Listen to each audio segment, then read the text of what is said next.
Assalamualaikum warahmatullahi wabarakatuh.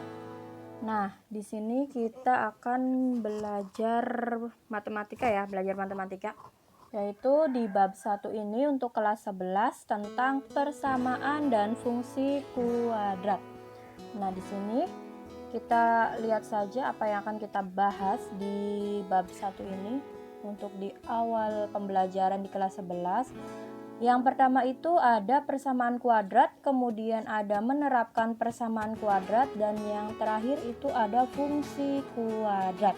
Nah, di persamaan kuadrat yang pertama itu kita akan belajar tentang definisi dari persamaan kuadrat itu sendiri, kemudian yang keduanya itu ada menentukan akar-akar dari persamaan kuadrat, kemudian yang ketiga ada jenis-jenis akar persamaan kuadrat, kemudian yang terakhir di persamaan kuadrat ada rumus jumlah dan hasil kali akar-akar persamaan kuadrat. Nah, seterusnya ini peta konsepnya nanti yang akan kita pelajari di materi bab 1.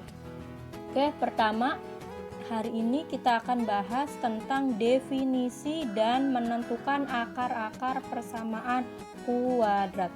Oke, kita lihat dulu definisi dari persamaan kuadrat itu seperti apa sih. Oke, kita mulai ya. Yang pertama. Nah, di sini definisi dari persamaan kuadrat ya. Oke. Persamaan kuadrat adalah persamaan dengan pangkat tertinggi dari variabelnya itu adalah 2. Jadi kalau pangkat tertingginya 2 itu dinamakan persamaan kuadrat. Nah, kalau pangkatnya 1 itu kemarin kan sudah pernah kita pelajari waktu kelas 1, itu namanya persamaan linier. Jadi kalau persamaan kuadrat pangkatnya itu ada 2. Oke, di sini bentuk umum dari persamaan kuadrat. Nah, di sini kan ada ax kuadrat ditambah bx ditambah c sama dengan 0. Nah, ini bentuk umum dari persamaan kuadrat ya, seperti ini. Kemudian dengan ada a di sini, a tidak boleh sama dengan 0. Kenapa tidak boleh sama dengan 0? Nah, kalau a-nya 0 berarti kan ini tidak, bentuknya bukan persamaan kuadrat, ininya kan nggak ada nih. Jadi bentuknya tinggal bx plus c sama dengan 0. Nah, ini nanti namanya persamaan linier. Kemudian di sini ada a, b, dan c itu anggota bilangan real atau elemen dari bilangan real. Oke, contoh dari persamaan kuadrat di sini. Yang pertama ada 2x kuadrat ditambah 4x dikurangi 1 sama dengan 0. Nah, di sini a-nya berapa nih? A adalah 2 di sini. Ingat di sini a itu kan koefisien di depan variabel x kuadrat. Berarti di sini a sama dengan 2. Oke, kemudian b itu di mana? B itu koefisien x di depan x yang pangkatnya adalah 1. Berarti di sini b-nya adalah 4. Betul ya? Kemudian c itu apa? C di sini adalah konstanta yang tidak memiliki variabel. Ingat, konstanta itu yang tidak memiliki variabel atau yang tidak sendirian. Oke, jadi kalau sendirian itu konstanta ya. Oke, C sama dengan negatif 1 di sini ya.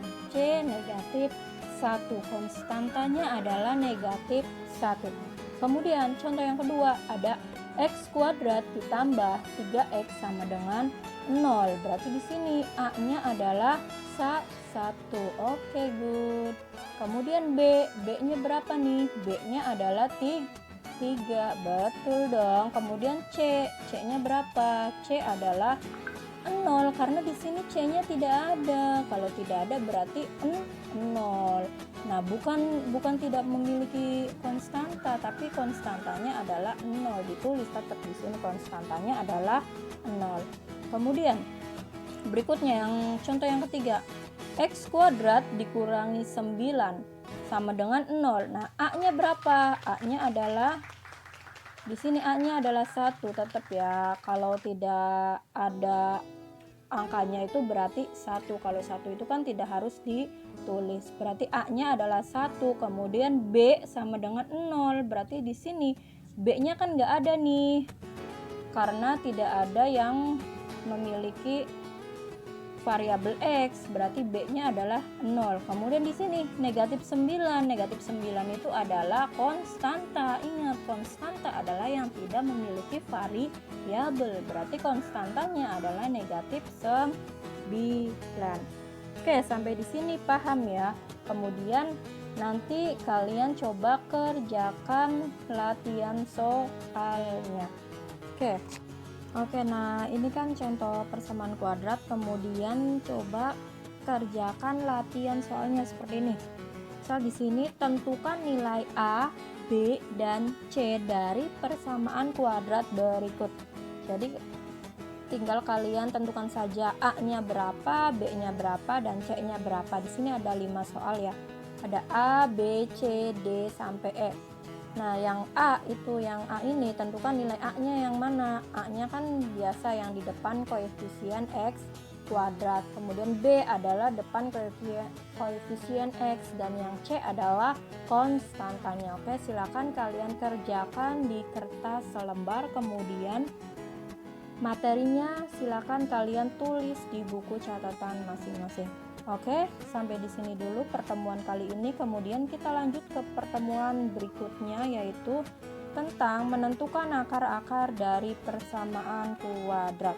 Oke, sampai di sini dulu. Terima kasih atas perhatiannya. Jangan lupa materinya ditulis. Wassalamualaikum warahmatullahi wabarakatuh.